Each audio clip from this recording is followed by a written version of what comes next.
Vers l'Afrique libérée, Frantz Fanon. Chapitre 1. Déception et illusion du colonialisme français. Depuis 20 ans, les peuples coloniaux disloquent la domination étrangère et prennent pied sur la scène internationale, les unes après les autres, et à des allures différentes, les vieilles métropoles se retirent de leurs possessions. Si les expéditions coloniales obéissent à un schéma donné et connu, nécessité de faire régner l'ordre chez les barbares, protection des concessions et intérêts des pays européens, apports généraux de la civilisation occidentale, on n'a pas suffisamment montré la stéréotypie des moyens utilisés par les métropoles pour s'accrocher à leurs colonies. La guerre franco-algérienne, par ses proportions et par son acuité, permet de voir en gros plan, à cause même de leurs échecs successifs, les tentatives faites par la France pour maintenir sa domination. L'impossible collaboration. La première tactique des pays colonialistes consiste à s'appuyer sur les collaborateurs officiels et les féodaux. Les Algériens, qu'une série de compromissions désigne particulièrement, sont regroupés et priés de condamner publiquement ce mouvement séditieux qui trouble la paix de la cité. En 1954 et au cours des premiers mois de 1955, la France procède au recensement et à la mobilisation de ses fidèles et loyaux serviteurs. Déclarations, condamnations, appels à la sagesse sont rédigés, publiés ou lus à la radio. Les autorités colonialistes attendent avec confiance, puis avec anxiété, enfin, sans espoir, les résultats de ces messages. Sollicités à nouveau, les serviteurs prennent l'habitude, jusqu'alors inconnue, de décliner les invitations, fuient les mises en scène officielles et adoptent souvent un vocabulaire nouveau. C'est que l'engagement révolutionnaire se révèle de plus en plus total et les collaborateurs ont conscience du gigantesque réveil d'un peuple en armes. L'argument économique. Devant la défection d'hommes qu'elle avait pourtant utilisée et déshonorée aux yeux du peuple algérien, et devant l'hostilité active des élites, les autorités françaises lancent la deuxième opération. Elle se ramène fondamentalement à couper la population prétendue saine du mouvement révolutionnaire. Incapable d'appréhender la signification réelle du combat libérateur, la France, dans un premier temps, reconnaît l'existence d'un problème qu'elle déclare économique et social. Dans l'espoir de faire taire la voix de la dignité nationale, elle s'engage solennellement à combattre la misère et à régler les problèmes du logement, les salaires sont symboliquement augmentés et des programmes d'investissement annoncés. Cette assimilation d'une revendication nationale à une jacquerie ou à un mécontentement social obéit à une double mystification. Il n'existe pas de conscience nationale algérienne et les promesses d'amélioration du niveau de vie des populations doivent suffire à ramener l'ordre et la paix. Mais les autorités françaises, utilisant des indicateurs de plus en plus rares et de plus en plus coûteux, apprennent, avec un certain désarroi, que le mouvement est solide, enraciné dans la masse et animé par elle. Contre un front uni, des méthodes inhumaines et cyniques. Dans un deuxième temps, et avec une rare duplicité, l'administration française organise l'opération Mozabite, l'opération Kabyle, l'opération Juif, l'opération Arka.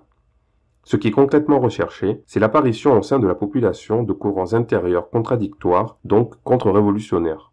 L'exploitation d'un certain nombre d'hostilités locales créées par le colonialisme, l'entretien et l'intensification provoquée des différences culturelles transformées en lutte de clans ou quelquefois de races caractérisent ces opérations. Melouza et Wagram portent à un point ultime de cruauté des méthodes où viols, massacres, ostensiblement signés FLN, ratissage de douars entiers, ont pour but de provoquer la révolte de la population et la condamnation du mouvement révolutionnaire. La commune erreur de ces différentes manœuvres réside dans le fait que les autorités françaises oublient singulièrement que le FLN s'identifie au peuple algérien. Les maris des femmes violées se trouvaient dans le groupe FLN local. Le soir, ils descendaient de leurs secteurs opérationnels pour embrasser leurs enfants, et les maisons du douar, détruites, avaient été construites par les moudjahidines qui tenaient la montagne environnante.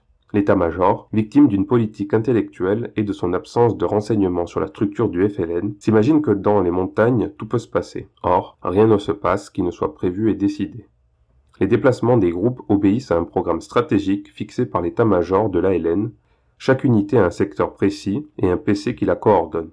Il n'existe pas d'unité du FLN en migration plus ou moins cohérente qui pourrait massacrer, ici ou là. Quand une compagnie ou un bataillon se déplace en dehors de son secteur ou de sa région, c'est à la suite d'un ordre de l'état-major de wilaya.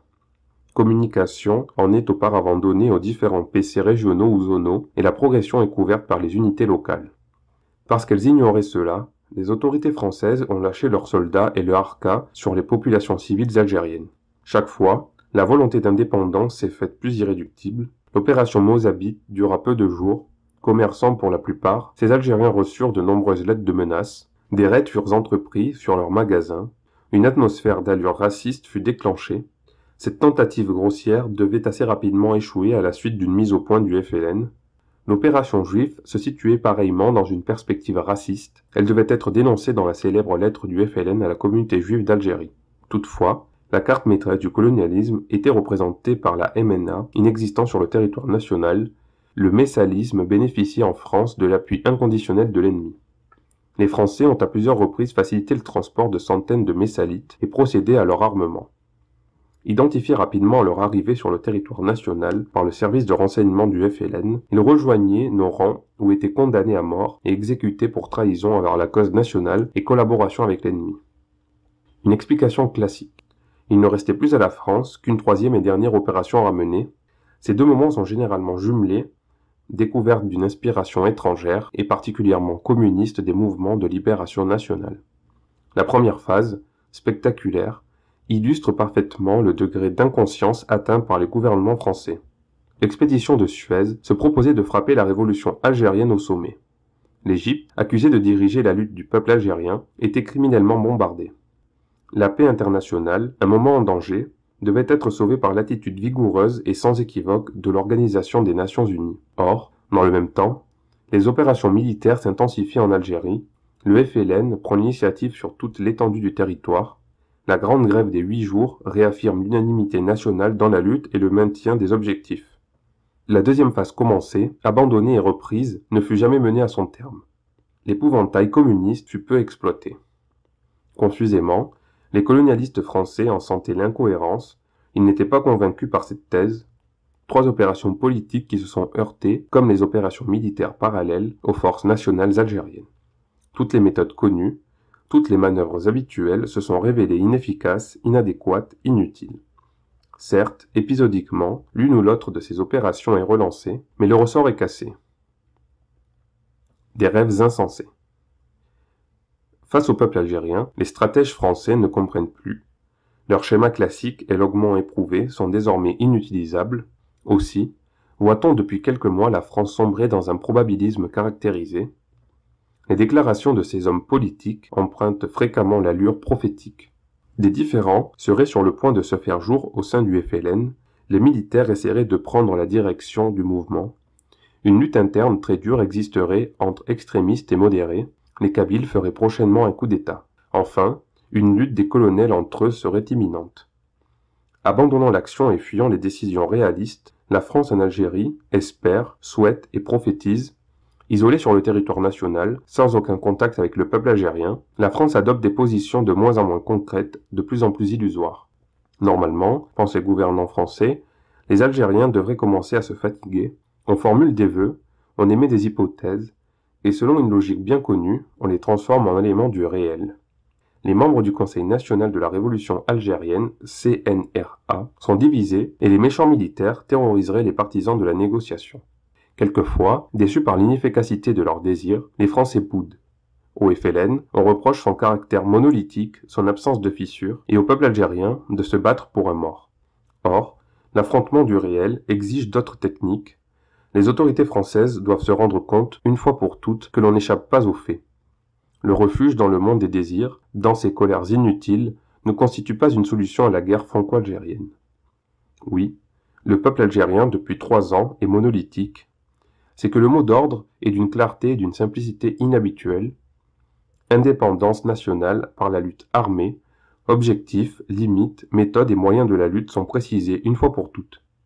La chimère de dissension éventuelle manifeste une totale absence de sens critique, puisqu'aussi bien la réalité ne semble pas vouloir se conformer à ses visions ou à ses désirs. Le FLN n'est pas un mouvement de revendication professionnelle et tout marchandage est impensable. Le CNRA ne représente pas un groupe d'intérêts, mais l'état-major politico-militaire d'une nation en lutte pour son indépendance. Sans prise sur le réel, incapable ou refusant de reconnaître la volonté nationale algérienne et de tirer les conclusions logiques qui s'imposent, les autorités françaises vivent aujourd'hui sous le signe des désirs et des prophéties.